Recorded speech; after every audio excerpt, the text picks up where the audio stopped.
So did you know what you were going to do before? Did you have like a spreadsheet and everything figured out? Yeah, I think we had some ideas.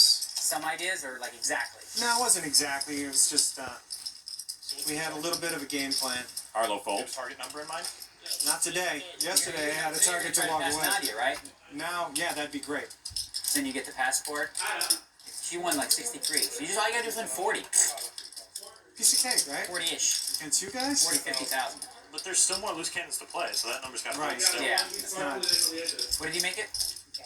Tried to make it 4,500, by the way. Go easy on him. It's only his third time on the show. Doyle, we are pot limit pre-flop. Barry re-raises to $6,000. Pocket kings for Daniel. I'd expect to see a 4-bet here typically.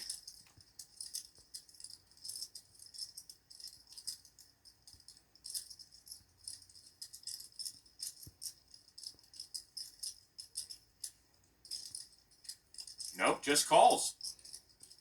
Was that just for TV time, or you really got, Yeah, just for TV time. you got that tough a hand? I was confused.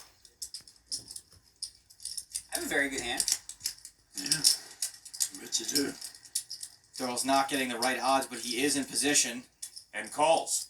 I think by not raising, Daniel was hoping to not chase everyone out, but now he's got to play kings against 2 opponents.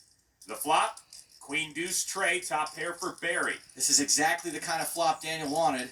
Greenstein fires $10,000. Barry and Doyle both have a piece, and Barry's piece is big enough to lose him a lot of money. Daniel just calls. And Doyle calls with middle pair. Even with a piece of this flop, that's a pretty loose call from Doyle. Unless you get trips on the turn. Barry checks. Barry's now got the nut flush draw. Daniel will have no idea someone hit this 3. This is fun. Right off the bat, I have no idea what to do.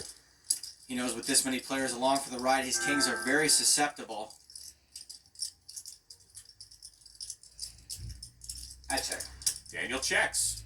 I don't know if Doyle used instinct, intuition, or got incredibly lucky, but he has both of these guys in bad shape. Barry and Daniel were checking to trap. They are in trouble. Doyle bets $21,000. Something tells me Barry doesn't like this bet, but in this spot, he's going to have the best hand a fair percentage of the time, and with the nut flush draw, he's even less likely to be drawing dead. Very little hesitation move, but he calls. Daniel can't really like that bet either, or the call from Barry.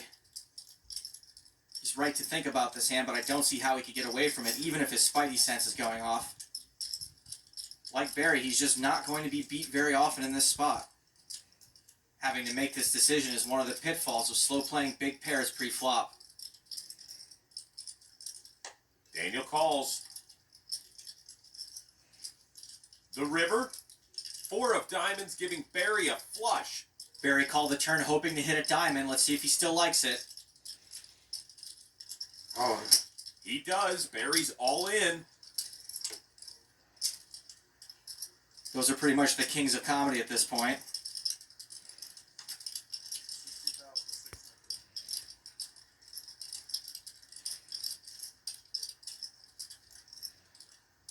Daniel folds. that's a card I didn't want to see. I don't really see Barry making this play without a flush or a full I house. call it.